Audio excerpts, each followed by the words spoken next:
शासनाच्या रमाई आवास घरकुल योजनेचे 1.5 लाख रुपये तक्रारदारांच्या आईच्या नावे मंजूर झालेत।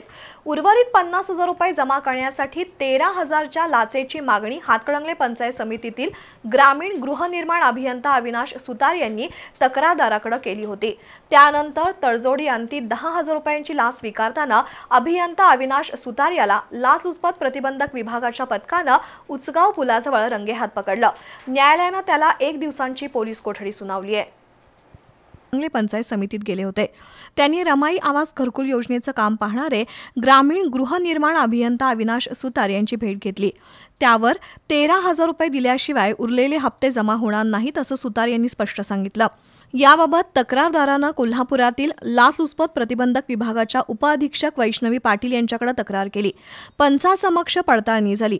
त्यानंतर अँटी करप्शन विभागाकडून सापळा लावण्यात आला आणि अविनाश सुतार यांनी तक्रारदाराकडून 10,000 रुपयांची लाच स्वीकारताना त्यांना अटक करण्यात आली।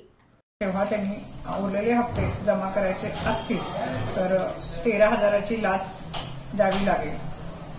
ही तक्रार आमच्याकडे तक्रारदारांनी केल्यानंतर आम्ही यामध्ये पडताळणी लावली। पडताळणीमध्ये ही रक्कम तडजोडी अंती 10,000 ठरवण्यात आली। यानंतर सापळा कारवाईमध्ये सदर रक्कम घेताना रंगेहात अभियंता अविनाश सुतार यांना पकडण्यात आलेला आहे। यानुसार गांधीनगर पोलीस स्टेशन येथे गुन्हा दाखल करण्यात आलेला आहे। यातील आरोपीला 1 दिवसाची पोलीस कस्टडी मिळालेली आहे। तपास चालू आहे। दरम्यान अभियंता अविनाश सुतारच्या विरोधात गांधीनगर पोलिसात गुन्हा दाखल करून त्याला अटक करण्यात आली आहे। न्यायालयाने त्याला 1 दिवसाची पोलीस कोठडी सुनावली आहे। ही कारवाई पोलीस निरीक्षक आसमा मुल्ला, हवालदार विकास माने, सुधीर पाटील, संगीता गावडे, उदय पाटील, प्रशांत दावणे यांनी केली।